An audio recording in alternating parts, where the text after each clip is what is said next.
Hi there, Telebait here with another Legends of Runeterra deck guide with some game reviews towards the end of the video.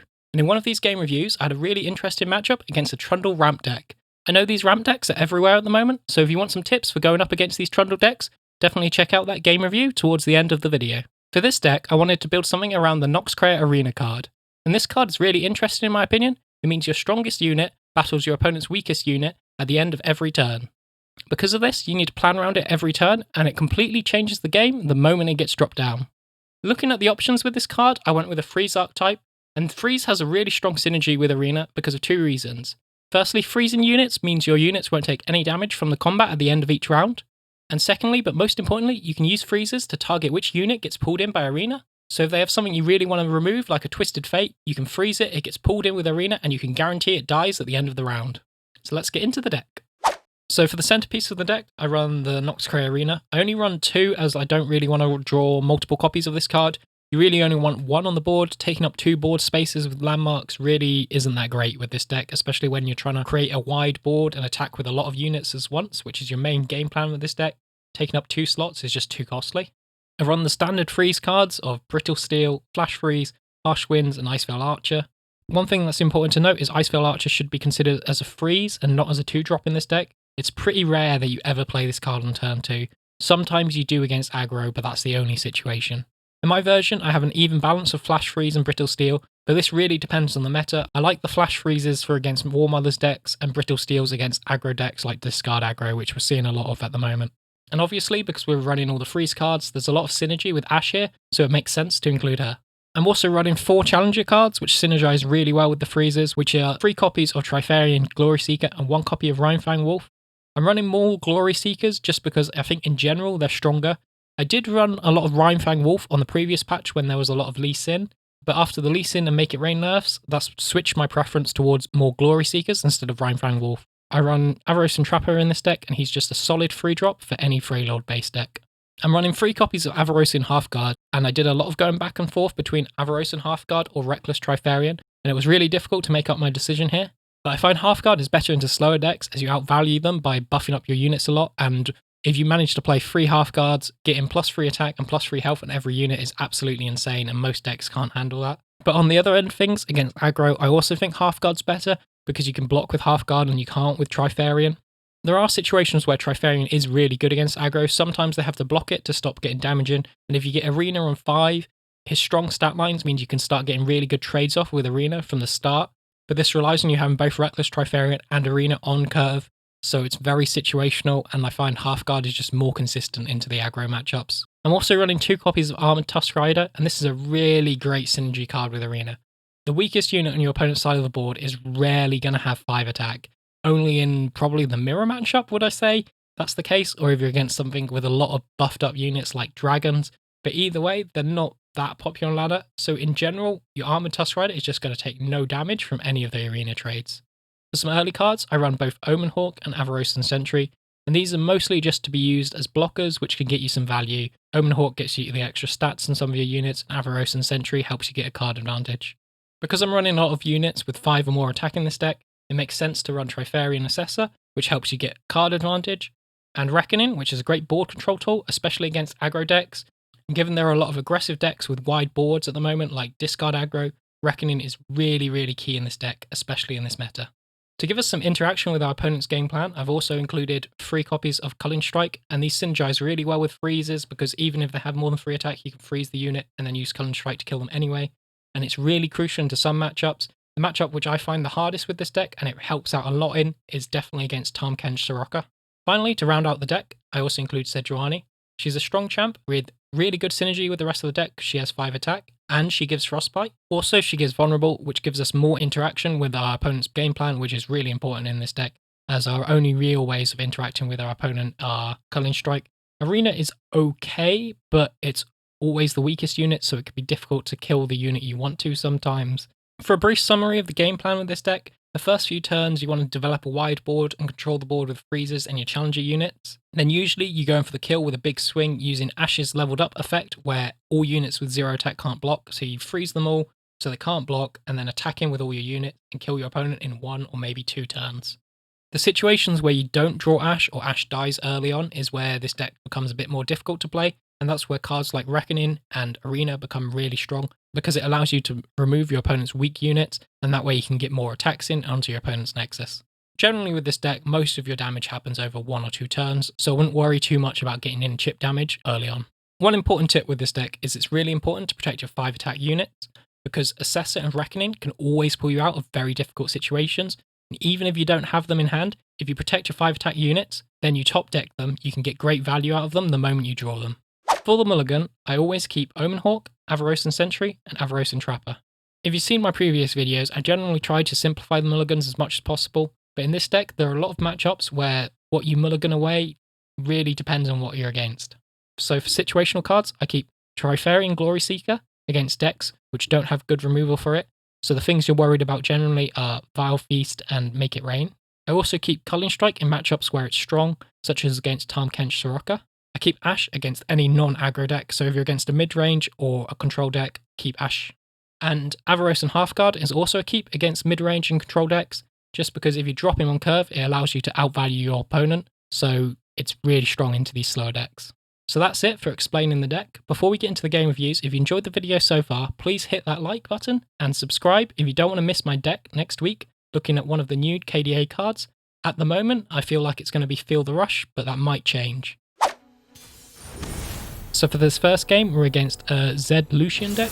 This is a bit of a off-meta deck. I've not really seen a lot, but it's Zed and Lucian, so we can guess it's going to be a very aggressive deck, possibly using a lot of rallies in it as well. So for my hand, I don't really like anything in my hand. I think the deck might be just slow enough that it's worth keeping Ashe. And he's attacking on even, so he won't attack on turn 3 when he drops Zed, so I don't think Icevale Archer is that important here. I can see an argument for keeping Icevale Archer, but for me this is a full mulligan this hand. And that's what I do. So this hand is fairly good. Trifarian Glory Seeker with Brittle Steel's always good. Unfortunately we're attacking on turn 1 though, so we can't use it straight away. And because Glory Seeker can't block, we could end up taking quite a lot of damage here.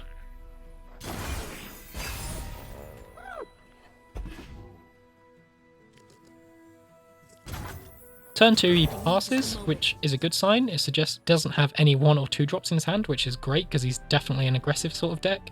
We definitely drop the Trifarian Glory Seeker here, there's nothing we're really afraid of. He could then drop a 2-drop and attack us, but he could have done that anyway and he should have played the 2-drop if he had one. Here we've got to make a decision of, do we want to attack in for 5 damage now, or do we play the Avarosan Trapper? Because his most likely free drop is Zed, it means we probably actually want to kill the Zed if we can. So we can drop the Avarosan Trapper. If he drops Zed, we Brittle Steel the Zed and pull it in with the Trifarian Glory Seeker. If he doesn't drop Zed, he's going to take 8 damage, so there's no disadvantage to playing a unit here in my opinion. So he passes back. I think he does have the Zed in hand, but he's taking 8 damage here to keep it alive.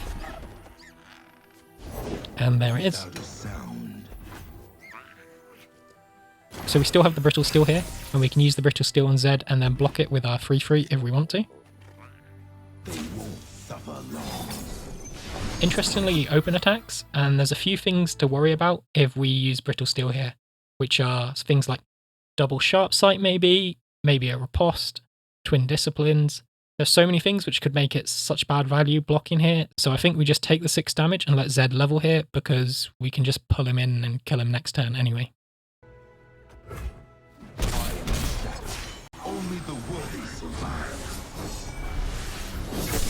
So we play the Ashe here. It still gives us enough mana for Brittle Steel in case he uses something like Rally.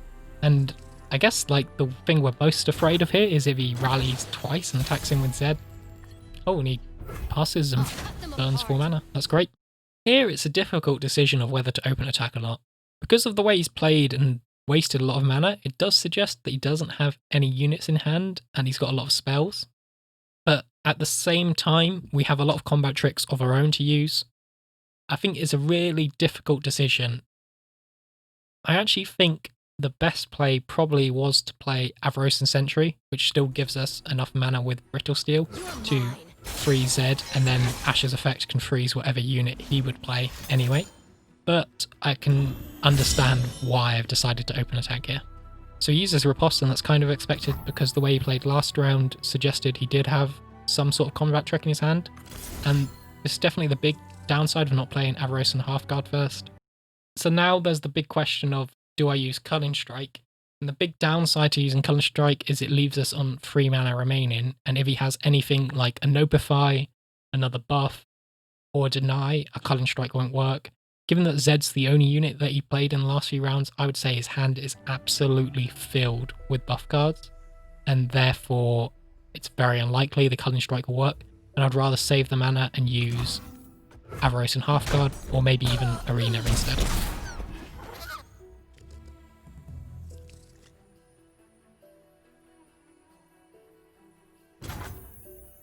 So he passes back. If we play Arena here, he could then use something like Riposte, which would be really bad for us. We could then Brittle Steel, but even still be pretty bad. And he could also potentially have something like Standalone, which would be absolutely disastrous for us if we play Arena and then he uses Standalone. So for me, the better play here would be to play Avaros and Halfguard.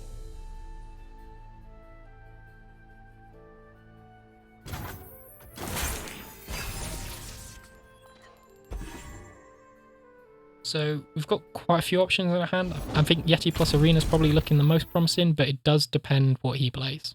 So he plays the 5/5 Scout, Great Horn Companion or something? I don't even know what it's called. I rarely ever see that card, but it's an interesting choice. I think he's definitely going for some sort of big buff deck where you buff up a couple of units and then use Rally to kill your opponent. The best play here is definitely a difficult one. Got Yeti, which is a 6/6, which would block the Great Horn Companion and the Zed. He would have to use something else, and then we've got freezes we could use on top of that. And we could even play Arena, which would be really strong here. The other thing we could do is play Sejuani and freeze one of his units. The best unit to freeze here would definitely be Zed, but then it makes the Great Horn Companion difficult to block if he has a second Riposte, which is quite likely given how little cards he's played this game. So for me, the best play here is definitely to play the Yeti.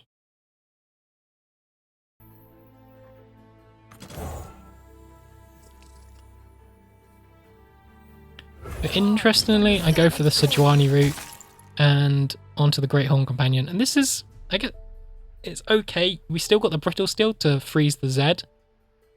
But I guess his best play now is to buff up Zed and attack in. So he gives Zed Elusive, which is actually really, really scary here. So we're going to take 8 damage if we do nothing, bring us down to 6 health. And if he has Rally, we would then have to freeze, but he would still get us down to 2 health, which is scary low. At this point, I think it makes sense to use Brittle Steel here. So we only take 4 damage, going down to 10 health, and then if he rallies, he can't do any more damage to us anyway. So interestingly, he uses single combat to kill the Ashe. We're quite happy with that because he is definitely the more aggressive deck. He's in a bit of a bad position here, I think. And we draw a buffed up Trifarian Assessor. This is huge. This is one of the reasons Avaros and Halfguard is so good in this deck, because he gives Trifarian Assessor 5 attack, so it procs on itself. So our options here, we could play Assessor, but that really doesn't make any sense to me if we're not going to play Yeti first, because if we play Assessor, we'll go down to 2 mana and not be able to play any of our cards anyway. So we might as well play Yeti, then play Assessor to draw even more cards. The other option is we could open attack and use some of our spells to win trades. Culling Strike's a bit dead at the moment. We'd have to use Culling Strike plus Flash Freeze just to kill one of his units, which doesn't make sense because we'll probably be Flash Freezing something he's blocking with anyway. And we can't get lethal off this attack, whereas if we develop, we could potentially get lethal this turn. Because of what we've seen so far with him playing so little units, a lot of his hand is probably spells of some sort. So developing an even wider board is the better choice to me, because he probably doesn't have any units in hand for him to use as blockers. There's a chill in the air. He does have one which he just drew off the top. You can tell it's from the top because it came from the left of his hand. For me, the best play here is to play Trifarian Assessor. We could attack in and then use combat tricks like Culling Strike and Flash Freeze, but if we were to use Culling Strike, we probably want to commit it before the attack, so we can't use things like Lucian as a blocker. We could go for the line of Culling Strike on the Lucian, and if he uses something like Riposte to buff it up, we can just flash freeze it, which isn't a bad play. But then if he's got something like Concerted Strike or even Single Combat, he could still block us and live anyway. For me, just developing a wider board and swinging with more units is the stronger play here. I decide to attack here, and I think this is the worst line of the options. I think developing a wider board and forcing him to deal with that is a strong play, and I think using Culling Strike to get rid of the Lucian so he has less blockers is also a fairly good play. I think open attacking here is just not going to achieve a lot because we know he's got a lot of combat tricks, so he's probably going to save one of his units, maybe kill one of ours with something like Concerted Strike or Riposte. So I've committed to the attack already, we've got to forget about that mistake. He uses the Riposte, and the best sort of counter to that is we use Flash Freeze, hope he burns the rest of his 2 mana, and then we can use Culling Strike to kill the Zed. The Zed seems to be his big win condition because he's going to a lot of effort to protect it. So he uses Ranger's Resolve here to keep his Great Horn Companion alive, and that is really interesting. But because he drops down to just 1 mana, he cannot save his Zed from Culling Strike here, so it's easy Culling Strike onto his Zed. I failed.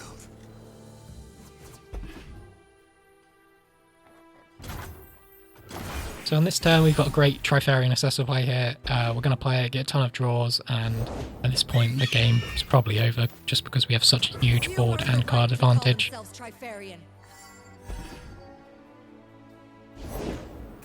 He plays Cyphria, and at 2 mana, the only thing he really can do is single combat, which isn't that great into any of our units because all our units are big and beefy.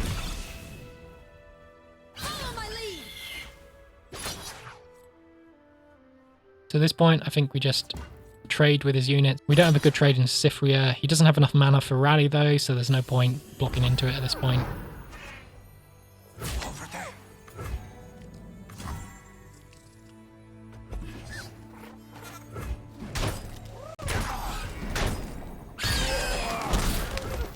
Play the Glory Seeker, and honestly it doesn't matter. He can use single combat. He's still dead next turn. And he surrenders. So that's GG. So it's a bit of an unusual deck we went against, but hopefully you can see some tips around hand reading from this game. And I've tried to pick games here with a lot of interesting decision making. So here he seemed to have quite a clunky hand. I'm not sure if it was his deck or he just got a bad draw. But his start seemed to suggest he had a lot of spells and combat tricks, so we just had to play around them accordingly. So for this next game, we're against a Trundle Aurelian Soul ramp deck. It's not quite as strong as the Trundle Shadow Isles ramp deck, in my opinion. We keep Trifarian Glory Seeker here and throw away everything else. There is some argument for keeping Avaros and Halfguard just because these are one of the slower matchups. Yeah, I do think it's worth keeping Avaros and Halfguard here as well. He's a really strong card into these slower decks, especially if you can drop him on curve, but we'll definitely throw away the Trifarian Assessor and the Noxkraya Arena. So I actually keep the Noxkraya Arena. And I think I remember this is because I'm desperately searching for a game for this recording where I use Arena, so I was like, if I throw it away and don't draw it, it's going to be so bad, so I'm just going to keep it in for this recording. Turn 2, he plays his Troll, which is interesting. I didn't expect him to play that. We just play our Trifarian Glory Seeker on curve here. There's no point banging spell mana, we don't have any spells we can use with it, so just play our units on curve. One thing to note as well is because he played the Troll, he can no longer use Catalyst to ramp, and he has to play the Warding Stones to ramp. So Trifarian Glory Seeker is really strong here because he can't play the Warding Stones until after he attacked. And I really want to stress this point against ramp decks is if they don't play their ramp on turn 3, they fall so far behind. And because at this point we know he's not going to play Catalyst, he's got to play the Warding Stones to ramp. What I'm going to plan to do is play the Avaros and Trapper. Hopefully he'll pass back, and then we'll just pass, and he'll miss his chance to play the ramp card, meaning he can't play Trundle next turn, and we'll pretty much win the game off that. As predicted, he passes. Like, honestly, I go against these decks so much. They are so predictable, but this is a definite pass back. And there's his Warding Stones, just to show you how strong passing at the right time is. The difference between his board here and if he got to play Warding Stones last turn is he has a 4/6 with regen on his board, which I have no decent way of dealing with. Because of the board being how it is, I can easily deal with his board. So he attacks in with the 4/3 here. You could consider using the 3/3 to block it, but then if he uses Troll's Chant or stuff, it's really bad. And against this deck, we're the more aggressive deck, so we're not really caring about our HP. I'm happy to take the 4 damage here, and this way he can't get any value off cards like Troll Chant in his hand. So there's a consideration to open attack here. If we open attack, we freeze the 4/3, and we can hook the Warding Stones to kill the Warding Stones. But then we only get in 3 damage. That isn't that great. We're going to go into turn 6 and I've only done 3 damage to his Nexus, which is really bad for us. He most likely wants to play a Trundle here. So if he plays a Trundle, we attack in and we would freeze the Trundle and then we could hook the 4/3 and that way he doesn't have any good blocks. If we develop things like the other Trifarian Assessor, we can hook the 4/3 and the Warding Stones. And we can also play the Yeti and the Omen Hawk.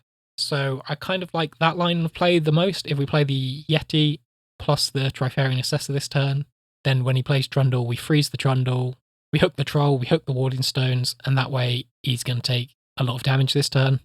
The only thing this really gets punished by is Icequake, but generally this deck doesn't main deck Icequake. They only get Icequake as a second Trundle in hand. But just to play around it slightly more, it makes more sense to play the Yeti first than the Trifarian Glory Seeker. So there's the Trundle as predicted. I just want to point out again how much that pass makes a difference. If we didn't pass and he played the Warding Stones on curve, he would have had Trundle last turn and he'd have the full mana to use this turn. But because he doesn't, he only has 4 mana left, so we've effectively burnt 5 mana of his by passing that one turn. And this effect carries on turn after turn. Like next turn, he would still be 1 turn behind where he would want to be.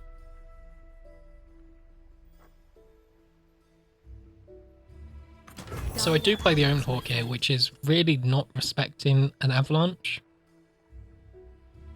He doesn't Avalanche here, which means he definitely doesn't have it. I feel like he probably would have used Avalanche the moment the second Trifarian Glory Seeker went down. But there's a slight chance he might have thought we had a third one and been saving it for that. I do think playing the Omen Hawk was slightly risky, but it did kind of pay off.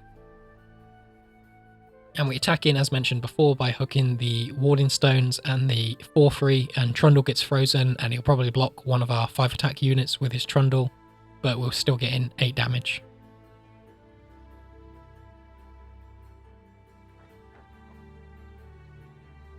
Nothing's tougher than a troll.